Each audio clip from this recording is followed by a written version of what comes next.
Srimate Ramanujaya Namaha.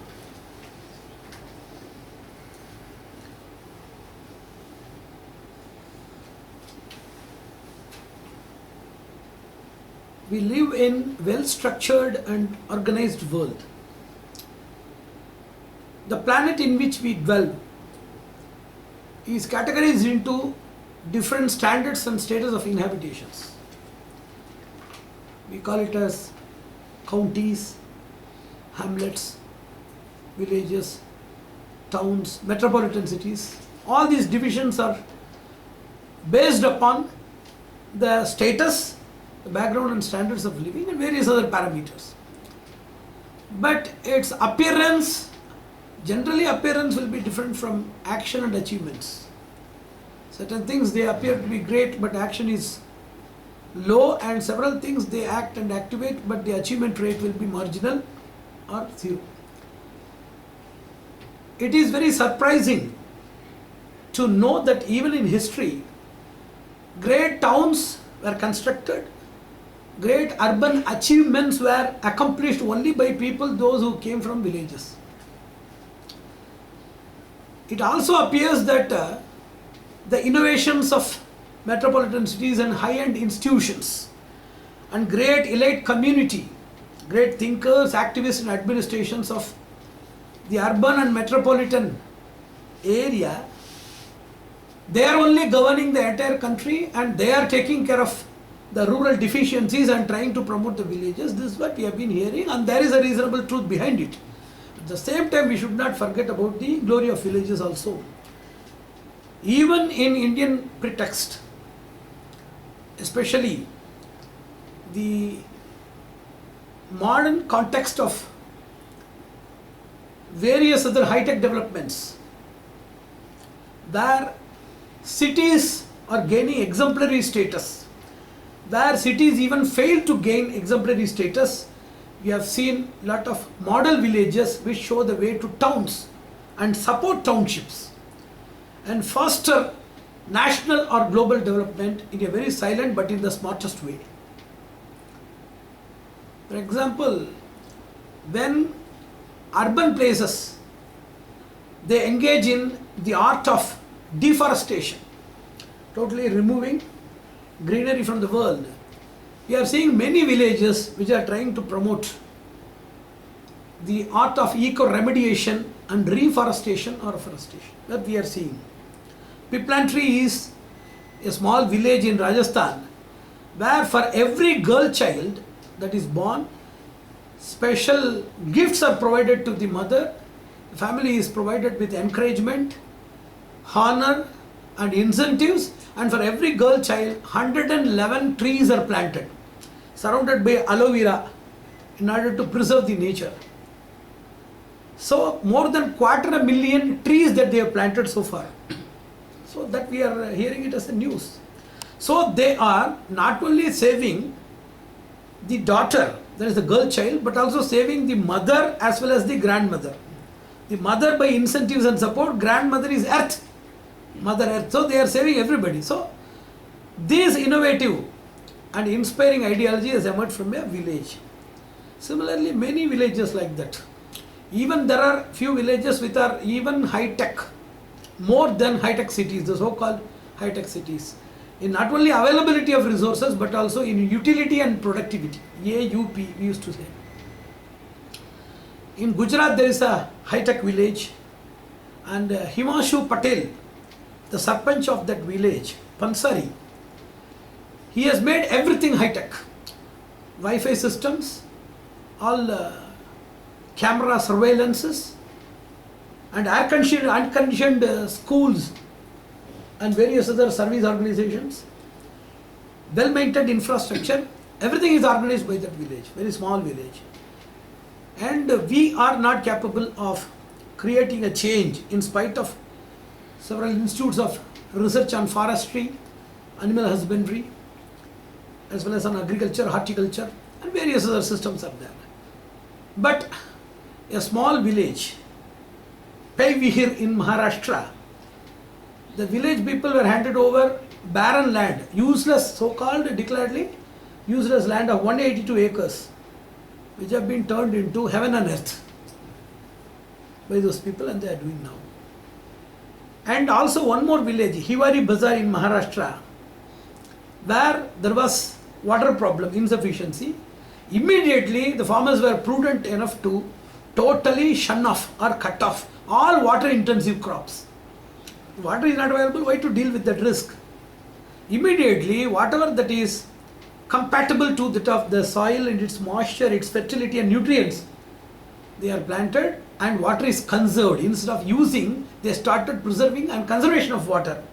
Now they are having 294 wells full of water.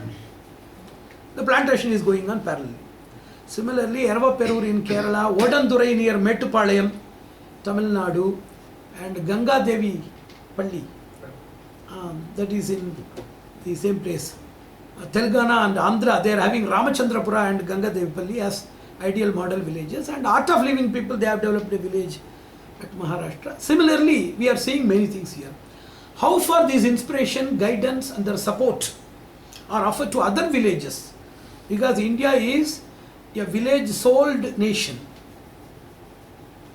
By all means, the population as well as the area, geographical area, as well as the basic survival, development, everything is centered on the village structure and village functions. More than 68.84% of the entire community is a rural community, constituting 833.1 million, nearly 70% of the people, they live there. And there are 6,40,867 villages. And with 20 to 30 villages, maximum 30 villages that are ideal, highly inspirational and successful, par equivalence and excellence when compared to that of the high developed, high-tech cities and developed organizations. Whatever they are doing as well as whatever they could not achieve, these people have achieved. So how far it could reach, it could permeate or percolate into the general society and reach the conventional space. That is our duty, to make these success records, because once success records are made, immediately the myth of impossibility has been bombarded. It cannot be achieved. It needs lot of funds. It will take centuries together. It's not humanly possible. It's not maintainable. It's not economically viable. It's not sustainable. All these myths have been broken. Having established with a testimonial that it is possible, now it is our duty to make that it is also permeable. So now we are having the second challenge. And coming to the village development, we should understand the basic philosophy of village. Unless which village development, whatever you say, is nothing but it is also a curse in disguise, or it is also unsustainable in nature. Generally, if you go for survey to people and ask what do they call it as a village, immediately few people will lament. Village means lack of facilities. People are either illiterate or ignorant. And what do you say? There is no scope for progress. You can survive or you will struggle. There is no scope for progress. These are the common experiences of general people, which are not untrue. That's also there. Is it essential for a village to be so? Is it unchangeable? Or is it only the unique feature or unilateral perception or the comprehensive view of a village structure and village nature? What do you call it as? It is only one side view. You are seeing about the impact of mismanagement, not the village organization or the structure. On the other side, few people say, yes, village is having some good features also. What are they? Because the parameters of, we used to say pH value. Similarly, pH is equal to P is human value. P for progress and the final P for peace. Progress cannot bring you peace. Progress with H3, health, happiness and harmony, is equal to peace. You should have progress. Along with that, you should be healthy, you should be having happiness, and you should be harmonious in the society. So health is an inner reflection of your own structure. You can be healthy if everything is perfect in you. And happiness, that needs the welfare of many people connected with you based upon your ideology. And harmony, that shows you perfection or order in a broader society. It is a positive collective human output. Harmony is a positive collective human output. So all these things together, along with the progress, that gives you the result of peace. So few people said, we can be healthy in a village because the serene environment is there, unpolluted or semi-polluted, yet to be polluted, ongoing pollution. All these reasons will make us to say that we can be healthy. Second thing, community. Community links and community relations. That the people easily mingle with each other. If people in village meet or interact with each other, that is casual. In rural societies, if they meet with each other, that is a festival. That is said to be a function, celebration. There it is a routine way of life. So there is a community interaction and collective action. So there are possibilities for more health, more harmony and peace. This is also a statement. But whenever you come to ideal nature, these are also to be repudiated. Because if we talk about health, in case of pandemics, village people are also affected. And in case of complex diseases and emergencies, villages, they don't have proper infrastructure, establishment of institutions and services. They are not available there. Apart from that, village people also, they have got their constitution declined. There is a constitutional body, constitutional decline, as well as a resistance loss in those people also. If they don't possess, how their offsprings will inherit? So health is also, as per the modern trend, the present scenario, health is also equally risky in the rural area. The serenity is being intruded by pollution there also. Pollution spreads. You cannot create boundaries for global warming and pollution. They will spread in the air. They will spread through water.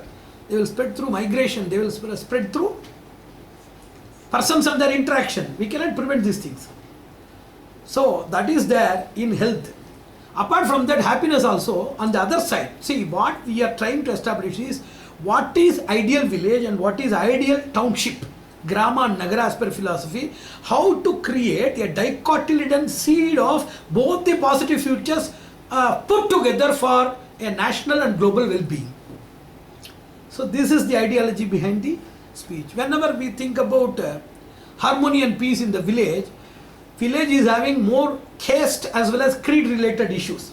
Casteism is more prevalent in villages.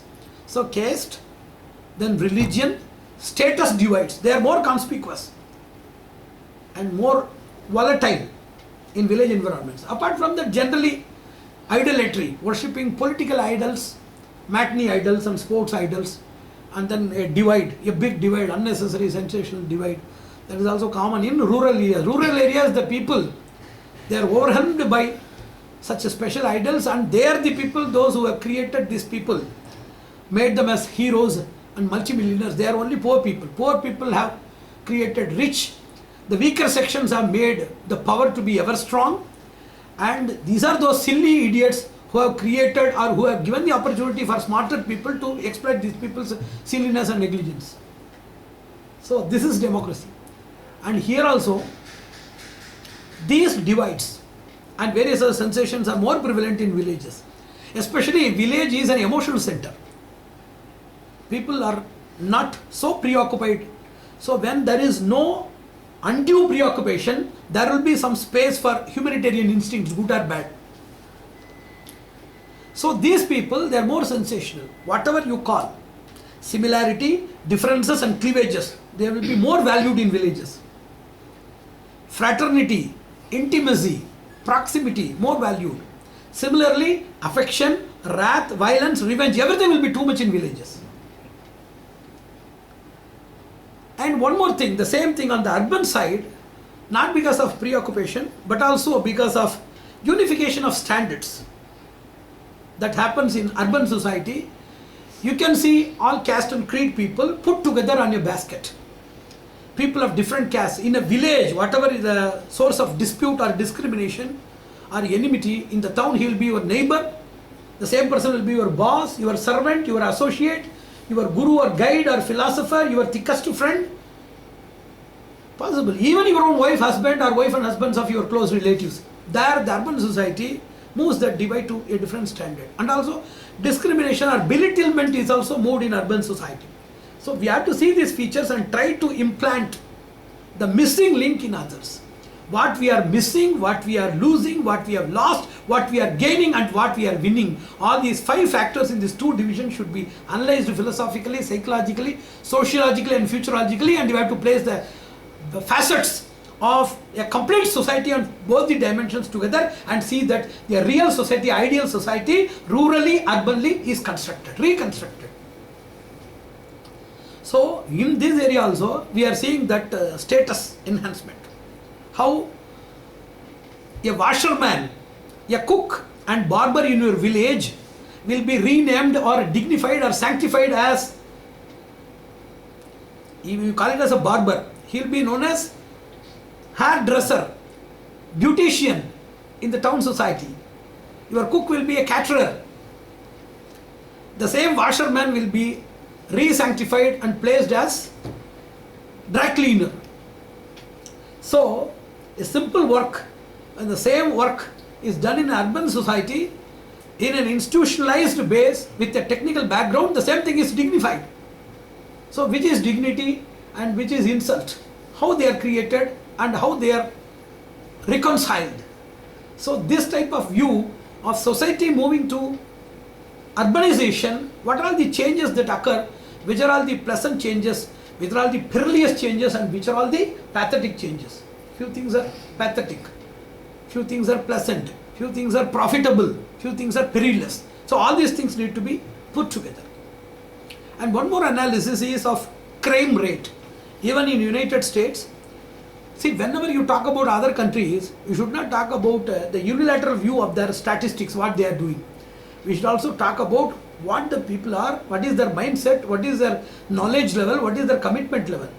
If you talk about the rural society in Denmark, Sweden, Norway, Germany, other areas, those people's democratic quotient, the political systems, the sociological mindset, their priorities, preferences, performance levels and potentiality rates are entirely different. Unless we replant or implant those things on us, we cannot just go there. It is only an inspirational beginning to see or to say that these people have progressed to this level, and it needs something different. Even in US, they have also their own rural areas. Though they made the Department of Crime Statistics, they made a research on metropolitan city crimes, suburban crimes and rural crimes.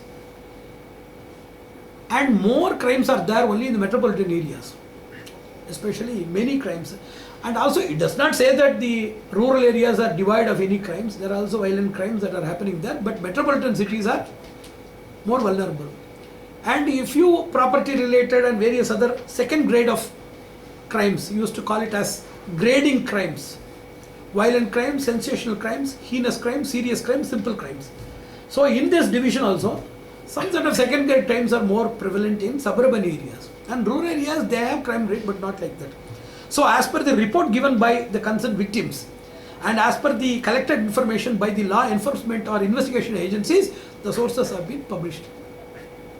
Similarly in India also, the National Crime Records Bureau, they also publish the same thing. So what we are saying is, generally, I want to say about something which they have not yet told. That is our duty. Kindly understand, those who are urbanized, they are cowards. They are not courageous enough to commit any crimes so easily. Because even though the basic raw materials for committing crimes is cruelty and crookedness, they only make the people to commit crimes. But they will be suppressed because of dilution of courage. Kindly understand, when a person is in the process of or in the awareness or desire of rejoicing life, rejoicing long life, rejoicing a joyous life, whenever a person is in the pursuit or race for wealth, fame and power, the courage will be declined. More you are desirous of your life and precious other thing, your courage will diminish. Rural people are not so.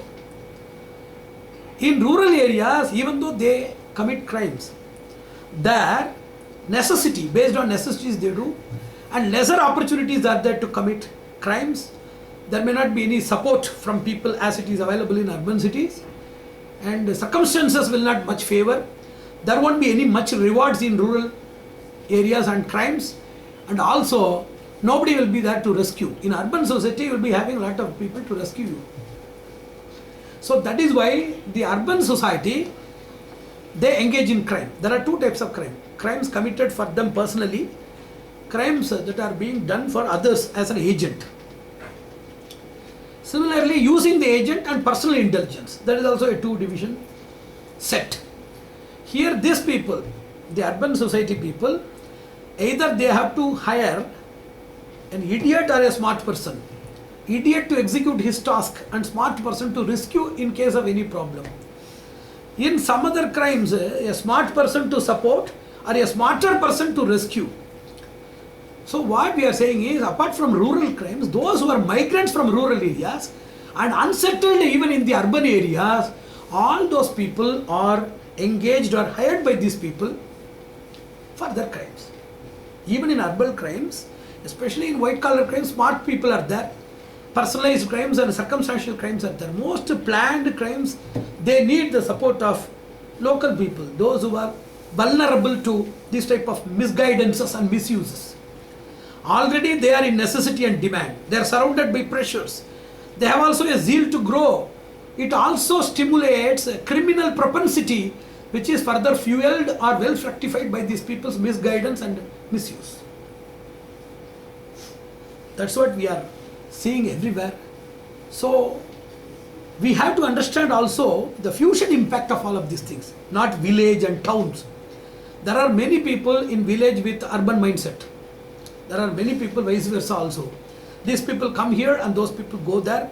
What are all the transformational outputs as well as impacts that we have to study?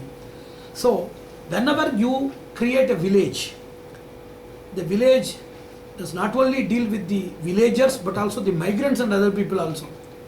So even though in crime records they say that poverty is the main issue, unemployment, lack of proper guidance and avarice, they are all the three major sources. And in order to brief, we have to say greed, lust and wrath are the three chief engineers of crime industry. So in village, what is the mindset of people, how far they are acceptable to transformation, and what is their urban life and urban life transformation, that is transformation means in a wrong way, deformation, how they can be retracked. Unless you understand all of these things, bringing technology to village is what we call model village now. It's not so. And village has its own essential flavor or fragrance known as culture. Kindly understand, all arts and sciences, they emerge only from villages. You trace the birthplace of either estuary, epicenter or cradle of any art or any famous science, they emerged only in villages. Villages with the serene environment, they produced many things and they have been further expanded. Somebody told intelligent people are in towns. It's not so. There are two intelligences. One is independent intelligence, second is dependent intelligence. Dependent intelligence is dependent on books published, papers published, library resources, laboratory devices and gadgets, guides and tutors. For that you have to go to town. Innate or independent intelligence that springs from the nature and your inner environment, that comes only from rural villages. That will not emerge, that has never emerged in any other towns. In that artificial environment, in an auditorium, in the PowerPoint presentation and air condition, nobody has created anything innovative. There may be exceptions, but generally it's not possible. So the village culture means their behaviors, their attitude, their values, their association, the various other arts, sciences and various other knowledge divisions, exemplary knowledge divisions that they manifest. All these things put together is culture. So we should also trace the culture of village. If the village culture is untraceably remote, then it can be confined to any possible or compatible culture that which is approximate or adjacent to it. So village as a culture, and village should have a culture, village will have a culture. So cultural restoration and repatriation is Adarsh Grama or ideal village system. Without bringing culture there, bringing technology and various other things will not get sustained. And once more, we made a survey with the advocates of rural inhabitation about the ills and evils of urbanization or urban life.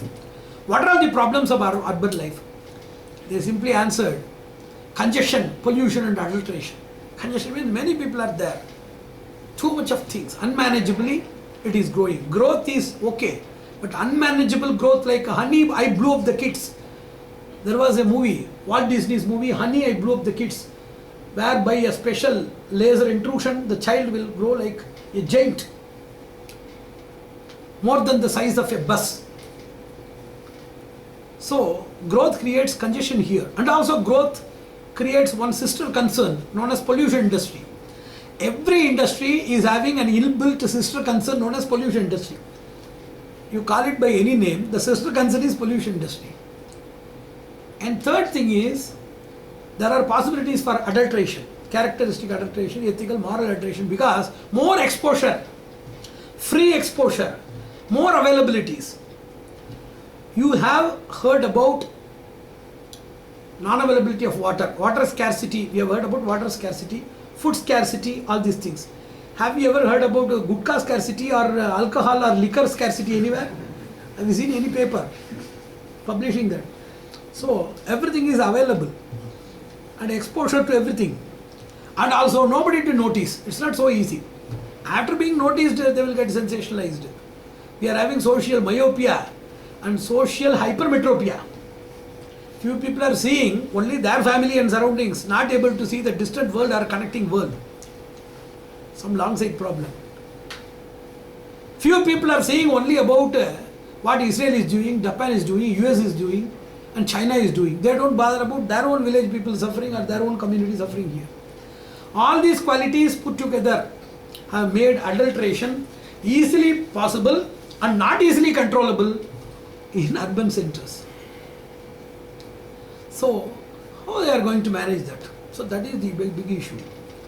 And also, a few advocates of rural perfection. They are aiming not for rural life, rural perfection. It's not blind rural life. Those people, they told, even the so-called urban benefits are myth. You are talking about facilities. What is the use of facilities without the facilitators being ethical and efficient? We are having many schools here. Are they ethical? Are the teachers efficient? What is the use of number of facilities? And moreover, do you need all these facilities? If your place is full of accidents and has 120 blood banks there, is it a facility improvisation or an idiotic expertise? What do you call it as? Many of these facilities are unessential. Few of them are quixotic because you are maintaining both the things together. They are funny. Many of these facilities are harmful. They give more harm rather than giving any productivity. And finally, good facilities are also there in the urban ships, but they are not accessible for common man or the needy people. So if it is categorized between these four divisions of unnecessary, quixotic, harmful and inaccessible, then how do you brand or how do you assess this facility quotient of urban societies? You are talking about poverty in rural areas, poor people are there. What about urban poverty? Even in the rural society, you can cry for your poverty and needs and somebody will help you. In the urban society, we have to conceal our feelings and nobody will support. Urban poverty is sealed inside the dignity or false ego of people. They are also suffering, equally suffering, or that the cost of living is different. Within communities they can share and somehow survive. But rural poverty is entirely different from this urban poverty. And also, you will be surprising to know that 13.92 million slums are there in India. Kindly understand. 65.49 million people are living in slums. Urban slums. They are not talking about poverty there. And they are talking about literacy. What is literacy? Two things are against urban literacy. If people are educated but unemployed, those people are illiterate, still doing some work in the rural areas. Who is greater? What is the use of your literacy, graduation and other things without getting employment or without being employable in nature? Second thing is laughable. Many fraud and scams are happening in the urban areas. If you don't have any common sense or logical sense, what is the use of your graduation and doctorates? You are going for wrong investments, attractive investments. You are allowing many scams to happen. How it is that? How you are distinguishable from the illiteracy of the rural areas? So we have to understand special features of every community, rural and urban, common errors and special or exclusive errors of every community. Then only we can come to a conclusion. So it is understanding about urban and rural societies in a comprehensive or exhaustive sense. And one more thing, whenever you talk about population, I told about congestion. Population should not be assessed by mere count. Population can be managed or assessed only after proper D3, distribution, direction and destination. We have to distribute the population. If you keep everything here, for example, if I keep the entire furniture of this building in this room and brand that it is a congested room, it is my idiocy. Distribute the population and provide provisions there. There is no proper distribution of population. Second, even in towns, there are haunted areas and haunted lanes where nobody will go there. That will be the crime havens for burglars, robbers, rapists, kidnappers, card players, alcoholics and other people. Where is proper population distribution there? So that is much essential. Distribution, direction. You have to give direction and also provide a destination for the people. Then population will be branded as an asset rather than a burden. Then we can decide how much to reduce and how to reduce. So population should be dealt with a 4-tier method of analysis. One, by means of high-end medical services and research. We have increased the life expectancy ratio of the people. People are allowed to live longer years because most of the challenges have been bombarded. Health challenges have been totally thwarted out, because of which life expectancy is a little bit more now. Second thing, you are providing services to all people. Hopeless, useless, senseless, meaningless, all people are provided. C3, care, cure and correction. 3 departments are swallowing public health as well as public fortune and future. Department of care, many people are getting subsidies, aids without any productivity. Care department. Cure department, many people, government is having tobacco board and also it is having rehabilitation centers. So there is also a cure expenditure burden. Third is, it is not watching the society and also feeding the prisoners, as well as rehabilitation funds are also allotted. And those funds, they generally rehabilitate the officers. So these care, cure and correction departments, they swindle more money. So before counting the population, if you count the burden on the population and try to reduce by means of transformational progress given to these people, health development, character development, positive engagement and real correction produced to the people, and also proper self-empowerment and charity or support given to people, all these things will reduce the care, cure and correction burden. So unless population control is also essential, but it should be assisted with the 3 associate exercises. 1, increasing the longevity of people, that they have done. Second thing, in order to embellish the longevity, they should be healthy, they should be ethical and they should be efficient. Create that also. And also, apart from that, asset making. How to take every person or every community into consideration and see how far they can be useful to society. Some use will be there. Asset making, how to make the existing population or at least a cream of selected group of population an asset to the nation is also an exercise along with population control. Population need not be controlled by you. It will be automatically controlled in few decades, because all people, the youngsters, they are all infertile. And one more major issues, they are becoming infertile. It is going to be a major issue in future. Second thing is child marriage. Human beings are known for their extreme ends.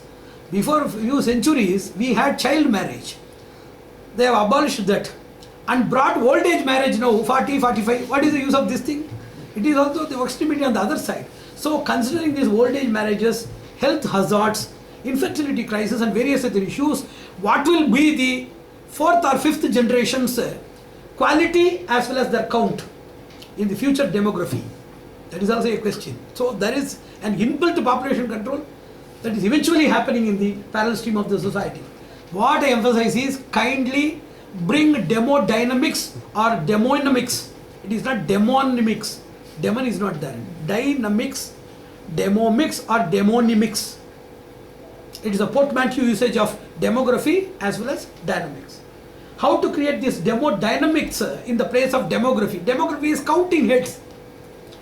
Demodynamics is counting their potential, their utility, minimizing the burden on them, and see that either burden is minimized or the boon is maximized for the collective contribution of the society and national future. This is how we have to see things. And one more interesting thing is, rural potential should be harnessed. Harnessing rural potential, HRP. It's a very interesting program. We have to understand the traits of these people, loyalty, sincerity and capacity of the rural folks till it is alive and agile.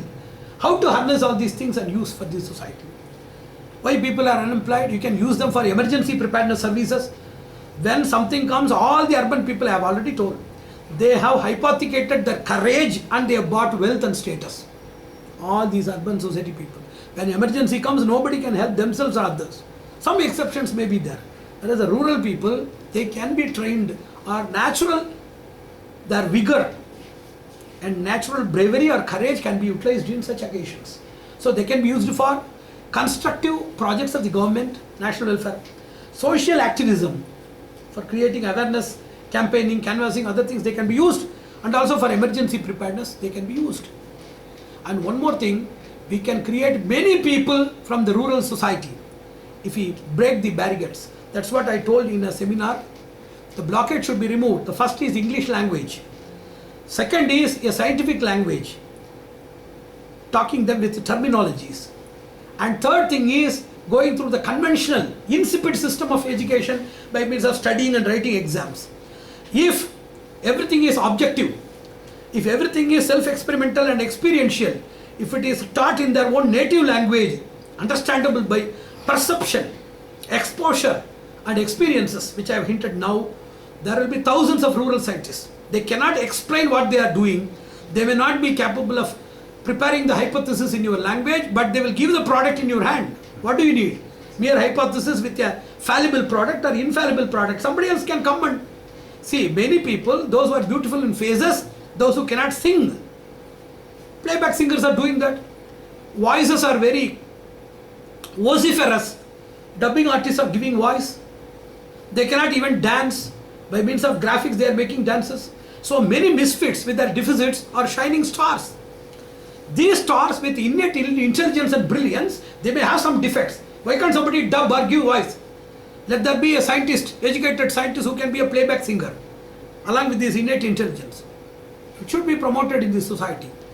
So creating a rural scientist, utilizing the brains of the rural community is must. Many people can be produced there without that blockades. So this also is a part of harnessing rural potential program. And finally, a few things just I wanted to mention is, whenever we talk about two things which have essential features, we try to use it as a couplet or a coalition, or we create a hybrid varieties. But a wrong hybrid is always unpleasant, just as Bernard Shaw has quoted in his famous anecdote. So there should be a right hybridization between both the things. And here also I want to talk about few features where we can link these things together based on their philosophy. Idealism, pragmatism and spiritualism, IPS. Idealism means what is an ideal village, ideal town. Idealism gives you concept. Pragmatism gives you a model. But in order to make the people to react, to get the receptivity and also to achieve the award, we need spiritualism. Spiritualism is not some other thing which I say like worship, rituals or other things. It is spiritedness of the citizens or respondents. Unless they respondents, they don't have the spirit inside, what is the use?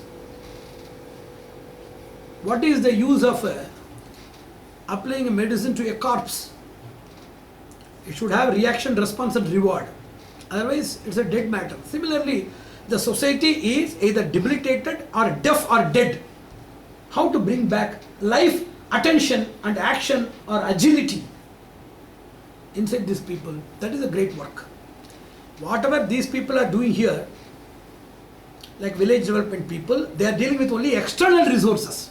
I am giving you technology, I am giving you books, I am giving you training, I am giving you funds. Funds, aids, subsidy, grants, incentive, boost, all these things put together. If there is no proper response, that's why we used to say triple P. We have production, reproduction and productivity, 3 qualities. Production is common even to machines. Reproduction is common to all living organisms. Human beings, in spite of having these 2, he is distinct because he is branded or named for his productivity rather than mere production and reproduction. So what is the use of all these grants put together without having the spirit inside? That can be engineered only by inner resources management given by spiritual people, motivators, social motivators or animators. They only can do that job. So we should see that proper reaction, receptivity and reward is produced or brought to the society. I have already told, we should not be fully emotional, we should not be fully mechanical. So putting these things together, mechanical and emotional, emmonical. Emotional, mechanical means emmonical life. Mechanical life. We should have emotions whenever we need, and we should be concentrated towards our duty and job whenever it is needed. Totally emotional or totally mechanical is not a good life. And one person can be mechanically emotional also. Many people are crying in silver screen. They are mechanically emotional. Many great scientists, they have found out many things in lab. They did only mechanical work, but emotionally they were mechanical. Those people who are mechanically emotional. Kindly understand these differences. So we need something different and distinct. That is the thing which brings the society a new color. And what is the difference between rural society and urban society? Life with opportunities for enjoying the life is rural life. You can live and you can enjoy what you are living. And life with progress, here progress may be a problem, there enjoyment may be a problem. Life with progress is equal to urban life. What we need is, in the hybridization, life along with the opportunities to enjoy the life with progress and service is the ideal model. So it may be urban rural means it can be also compressed to form rural and urban ruban. Urban means urban rural ruban. Rural and urban means ruban. Urban and rural ural or urban. So in this new life we can bring all these things together. Trying to bring everything together is not a prudent task. Being confined with only one dimension of life is also an idiotic task. And to be prudent and practical, we need all the features put together on their respective context and grounds. And also to illustrate properly, if your brain is urban in nature, let your heart, body and soul be rural in nature in order to make you a perfect human being. That is much essential. And one more thing, there are 2 facets of wisdom, rural wisdom and urban wisdom. Recently Edward Muller from Costa Rica, he played a video where an illiterate farmer has superseded the venture of great research analysts who failed to recultivate and re-establish a forest. Great technocrats and forest engineers or eco-engineers have failed to do something which an illiterate farmer has done and succeeded. So rural wisdom should not be neglected. There are rural wisdom facets and huge volume of urban superstitions. Rural wisdom in art of life management, in relation management and networking, in meteorology, in health management, in agronomy, various other areas we can have rural wisdom. Rural wisdom is essential for survival, safety and sustainability, whereas for stability, growth and sophistication you can use urban wisdom. Both the things are essential. Everywhere we are seeing both the things, urbanization and ruralization. Urbanization means all villages are getting developed. Like a process of demonetization and deforestation, it is a de-villagization. They are telling that after a few decades there won't be any village. Vintage village. They are saying that village will be a vintage piece. It's not so, it should not be so. On the other side, we are also seeing other things. They are trying to bring village environment in urban societies. IT companies have started greenery, planting greenery here and there, like that they try to create. Even now, the best places selected by the so-called urban tourists or the change seekers of the urban society is villas. In between the so-called villages and towns, there are villas. They select villas, they go to farmhouses, they go for eco-resorts. So it is also coming in as well as moving out. Both the things are happening. But what I want is, it should not be a simple or silly imitation, or it should not be a wrong exchange. What is silly imitation? You are cutting thousands of trees and planting few crotons and saying that you are maintaining greenery. This is wrong rural imitation. Wrong urban imitation is, you don't have any work, you don't have any earning capacity. On seeing the urban society, you are purchasing smartphones. It's a wrong imitation. If you want to imitate, then you have to imitate it completely. With the necessity, purpose, ability, deservingness, all these things put together. It's not having a product on hand. And one more thing is undue exchange. In the pretext of urbanization, if amenities, facilities are there, that is okay. The so-called congestion is coming in the villages also. The same pollution is entering here. Same adulteration of ethical and moral values has also penetrated villages. Is it a proper way of urbanization to bring the ills and evils of one society to other? One society should see that the evils are totally uprooted with the help of the other society. One should see that the goodness of the other society is implanted in this society also with the help of other society. Extirpation and cultivation and mutual understanding, mutual tie-up or coalition and collective progress and contribution to the nation are the steps by which these urban and rural societies should cooperatively work. That we should bring, that is the essential nature. So, ideal definition, what is the real definition of the urban society as well as the rural society? If you have nature as a major and your life and living as a minor, it is a rural society. If you have our living or progress as major and nature as an associate minor, it's a divide of nature, then that is known as urban society. This is how we have defined. And to brief, urban society will focus on wealth and growth, and rural society will concentrate on, just as you see, whenever a bus is there, you can see conductor and driver. Everybody should have their own charge and commitment. Urban society contemplates on growth and wealth factors, which is essential. And second contemplation of the rural society is life and nature, ecology or biology, the planet and the living beings. All these two people taking care of these two industries create a healthy planet, the planetary well-being. So, living with nature is urban society and living for nature is rural society. To take care of soil, water. If you are taking care of merely buildings alone, then who will be taking care of the life-building forces? If you are taking care of these multi-storied buildings, who will take care of the life-building forces? Soil, water, air, nutrition, proper climates, proper seasonal responses, life forms, their symbiosis, all these things should be governed. What is the use of internet where there is no planet at all? Who is going to speak with whom? Only the haunted earth and highly sophisticated satellites, they survive without nobody to communicate with and communicate for. So this is how we really define urban as well as rural societies. And one more interesting thing is, whenever we see the national highway, means a big road, a broad road where you can go trouble-free journey is possible. Human being, he started his journey from forest only, from nature only. First he was there in nature only. Then his innate intelligence got emerged, manifested and progressive. Certainly everybody will have an urge to move.